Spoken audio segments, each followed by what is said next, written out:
స్వాగతం. ఈరోజు మనం సైబర్ కమాండోలు ఎవరు, ఏం చేస్తారు అనే అంశాల గురించి చూద్దాం.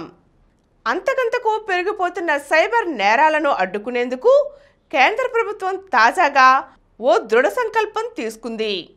ఈ మేరకు భారతీయ సైబర్ నేరాల సమన్వయ కేంద్రం IC4 తొలి వ్యవస్థాపక దినోత్సవం సందర్భంగా పలు కీలక నిర్ణయాలను చేపట్టింది.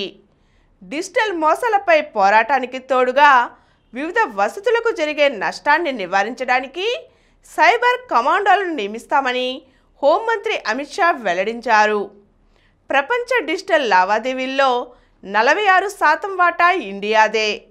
ఈ ఏడాదిలో ఇప్పటి వరకు 20.64 లక్షల కోట్ల విలువైన లావాదేవీలు నమోదయ్యాయి.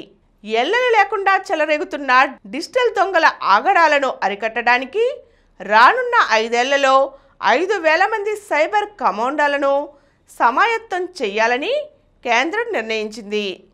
తొలి విడతగా 350 మందితో కార్యదళాన్ని ఏర్పాటు చేయనుంది. ఇందుకోసం ప్రతి పోలీస్ విభాగంలో సైబర్ నేరాలు, IT, డిజిటల్ లావాదేవీలపై అవగాహన కలిగిన 10 మందిని ఎంపిక చేసి పంపించాలని అన్ని రాష్ట్రాలు, కేంద్రపాలిత ప్రాంతాలతో పాటు కేంద్ర పోలీస్ బలగాల అధిపతులకు హోంశాఖ లేఖలు పంపింది. ఈ సిబ్బందికి కాన్పూర్, మద్రాస్, నయా రాయ్పూర్, కొట్టాయంలలోని IIT క్యాంపస్లలో శిక్షణ ఇప్పించాలన్నది కేంద్రం సూచన. హైదరాబాద్లోని సర్దార్ వల్లభాయ్ పటేల్ జాతీయ పోలీస్ అకాడమీ, గుజరాత్లోని గాంధీనగర్లోని రాష్ట్రీయ రక్షా యూనివర్సిటీల్లోనూ తర్ఫీదు ఇస్తారు. సైబర్ నేరగాళ్ల వివరాలతో కూడిన అనుమానితుల జాబితా, ఆ నేరాల సమగ్ర సమాచార నిధితో సమన్వయ వెబ్సైట్ను అమిత్ షా IC4 వ్యవస్థాపక దినోత్సవంలో ప్రారంభించారు. దర్యాప్తు సంస్థలకిది ఎంతగానో ఉపకరిస్తుంది. మరోవైపు సైబర్ మోసాల నియంత్రణ కేంద్రాలను కూడా ప్రభుత్వం ఏర్పాటు చేయనుంది. ఈ ఏడాది మొదట్లో ప్రధాని మోదీ రాష్ట్రాల DGPలు, ఇన్స్పెక్టర్ జనరళ్లతో ప్రత్యేకంగా సమావేశం అయ్యారు.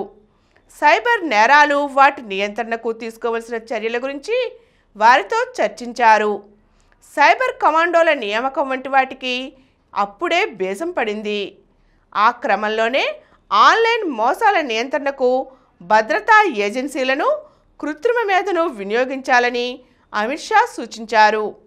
ఈ ఏడాది మార్చి చివరి నాటికి దేశంలో ఇంటర్నెట్ వినియోగదారుల సంఖ్య 95 కోట్లకు చేరింది. వారందరికీ సైబర్ మోసాల నుంచి రక్షణ కల్పించవలసిన అవసరం ఉంది. వ్యక్తిగత డేటాను అక్రమంగా విక్రయించడం, నకిలీ వార్తల వ్యాప్తి, ఆన్లైన్లో మహిళలు, చిన్నారుల వేధింపులు వంటి పెను సమస్యల నియంత్రణకు I4C నేతృత్వంలో 4 ప్లాట్ఫామ్లు ప్రారంభమయ్యాయి. ప్రపంచవ్యాప్తంగా సైబర్ నేరాలు పెచ్చుమెరుతున్నాయి. భారత్లో వీటి ముప్పు పెరుగుతోంది. సైబర్ నేరాలు పాల్పడి నిరుడు 7,488 కోట్లు పోగొట్టుకున్నామని, ఇందులో మహారాష్ట్ర, తెలంగాణ తొలి 2 స్థానాల్లో ఉన్నాయని తేలింది. ఈ ఏడాది తొలి 4 నెలల్లోనే 7.4 లక్షల ఫిర్యాదులు నమోదయ్యాయి.